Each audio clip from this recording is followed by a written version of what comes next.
اور وہ وقت یاد کرنے کے قابل ہے جب تمہارے پروردگار نے فرشتوں سے فرمایا کہ میں زمین میں اپنا نائب بنانے والا ہوں۔ انہوں نے کہا کیا تو اس میں ایسے شخص کو نائب بنانا چاہتا ہے جو خرابیاں کرے اور کچھ تو خون کرتا پھرے؟ اور ہم تیری تعریف کے ساتھ تسبیح و تقدیس کرتے رہتے ہیں۔ فرمایا میں وہ باتیں جانتا ہوں جو تم نہیں جانتے۔ اور اس نے آدم کو سب چیزوں کے نام سکھائے، پھر ان کو فرشتوں کے سامنے کیا اور فرمایا کہ اگر سچے ہو تو مجھے ان کے نام بتاؤ۔ انہوں نے کہا تو پاک ہے، جتنا علم تو نے ہمیں بخشا ہے اس کے سوا ہمیں کچھ معلوم نہیں، بے شک تو دانا ہے، حکمت والا ہے۔ تب اللہ نے آدم کو حکم دیا کہ آدم تم ان کو ان چیزوں کے نام بتاؤ۔ سو جب انہوں نے ان کو ان کے نام بتائے تو فرشتوں سے فرمایا کیا میں نے تم سے نہیں کہا تھا کہ میں آسمانوں اور زمین کی سب پوشیدہ باتیں جانتا ہوں، اور جو تم ظاہر کرتے ہو اور جو پوشیدہ کرتے ہو سب مجھ کو معلوم ہے۔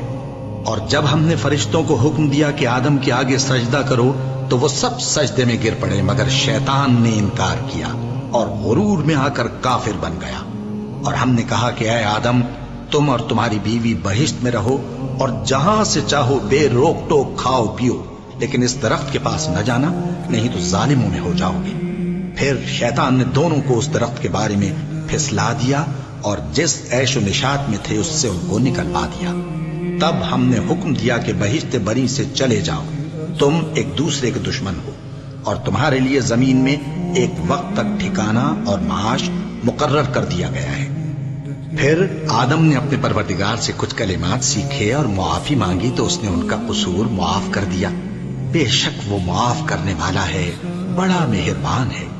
ہم نے فرمایا کہ تم سب یہاں سے اتر جاؤ، جب تمہارے پاس میری طرف سے ہدایت پہنچے تو اس کی پیروی کرنا، کہ جنہوں نے میری ہدایت کی پیروی کی ان کو نہ کچھ خوف ہوگا اور نہ وہ غمناک ہوں گے، اور جنہوں نے اس کو قبول نہ کیا اور ہماری آیتوں کو جھٹلایا وہ دوزخ میں جانے والے ہیں اور وہ ہمیشہ اس میں رہیں گے۔